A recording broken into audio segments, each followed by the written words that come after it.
السلام عليكم.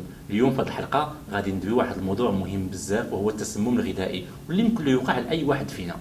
التسمم الغذائي هو مجموعه ديال الاعراض اللي كتنتج على ماكله كليناها كتكون ملوثه من الجراثيم ولا البكتيريا ولا الطفيليات ولا حتى المواد الكيميائيه، واللي الا ما كناش على بال يمكن لها تؤدي حتى للموت. الله يحفظ.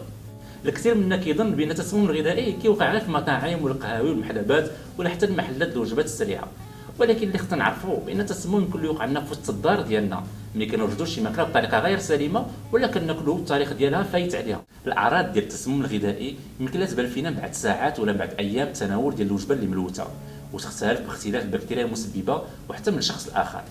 يمكن لها تبدا لنا بالترويعه، التقيه، تبان فينا حرق الكرش ولا كاع الاسهال، يمكن لها ترفع لنا درجه الحراره الجسم والله يحفظ تؤدي حتى الفقدان ديال الوعي الا ما تخادش بكري. وحيت هذا التسمم حاجه خطيره فراه كيتوجب علينا نقوم بتدابير ديال الوقايه على المستوى الفردي وعلى المستوى الجماعي. فعلى المستوى الجماعي الدوله كتحاول تراقب الاماكن ديال تحضير الاطعمه والفحص الدوري للاشخاص المسؤولين على هذا الشيء. وعلى المستوى الفردي كاين حوايج بسيطه يمكننا نقوموا بها.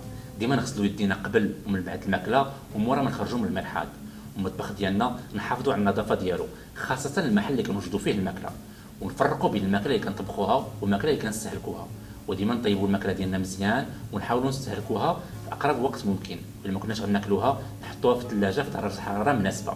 وديما نردوا بالنا مع التواريخ ديال المواد المعلبه وخاصه المشتقات ديال الحليب. وفي حاله الا بانت فيكم شي وحده من دوك الاعراض ديال التسمم الغذائي اللي ذكرناها قبيله، خاصكم لابد تمشيو للمستعجلات القريبه لكم باش يفحصكم شي طبيب، لانه يمكن تكونوا محتاجين شي مضادات حيويه باش الجسم ديالكم يقدر يقاوم ديك الجرثومه ولا البكتيريا المسؤوله على التسمم. وفي الاخر اسم الطاقم ديال البرنامج رساله الطبيب كنشكركم على المتابعه ديالكم وعلى كاع دوك الرسائل اللي كتبعثوها لنا والتشجيعات اللي كنتوصلوا بها. وبلا ما نوصيكم ما تنساوش تبارطاجيو الفيديوهات ديالنا باش تعمل فائده.